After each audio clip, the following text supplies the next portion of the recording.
Hello, welcome to this channel Gain Java Knowledge, and today in this video we are going to discuss about a Java interview question. What is the difference between StringBuffer and StringBuilder, and in which case we need to use StringBuffer or in which case we need to use StringBuilder, we will discuss. As we know that StringBuffer and StringBuilder have same methods and constructors, and we need to use StringBuffer and StringBuilder in both same cases. If we want mutability of the object, means if we want to perform the modification in already existing object, then we should go for StringBuffer or StringBuilder in Java, because StringBuffer or StringBuilder both classes are mutable and we can perform the changes in already existing object. And here, what is the difference between both objects? And it is the StringBuffer object. StringBuffer and StringBuilder both contain same method and constructor.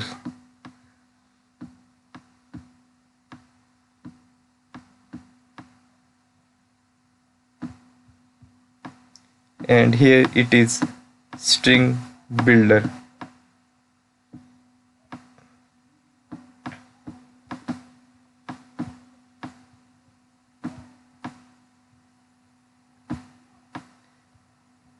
And both classes StringBuffer and StringBuilder contain same methods and constructor.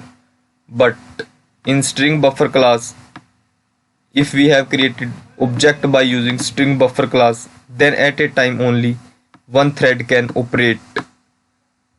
Like T1 is operating, and if T2 second thread want to operate, then it need to wait until T1 thread completes its process. So here waiting time will be increased and the performance will be low. But in case of StringBuilder, there is no need to wait.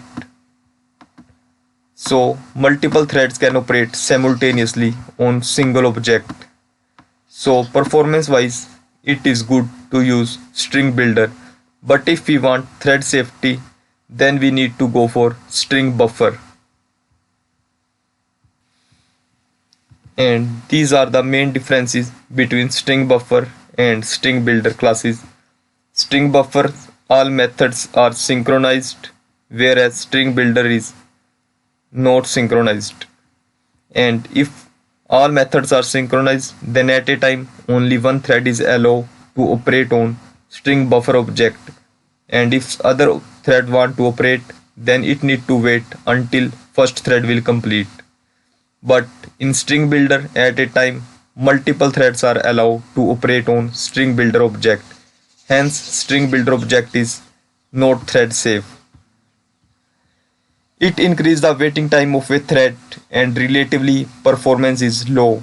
But in StringBuilder, threads are not required to wait to operate on StringBuilder object, and hence relatively performance is high. And here we can see the code and functions of both classes. This is StringBuffer class and StringBuilder class. As we know, both contain same methods like capacity, time to size, set length, code to point, append, insert. And StringBuilder also contains same methods that in StringBuffer class. But in StringBuffer class, each methods are synchronized. Here we can say in StringBuffer class, public synchronized int length, and each methods are synchronized, so it provides thread safety. But in StringBuffer class, there is no synchronized method. And here you can see there is no synchronized keyword used. Like this, these are the main differences between StringBuffer and StringBuilder. Okay, thanks for watching this video.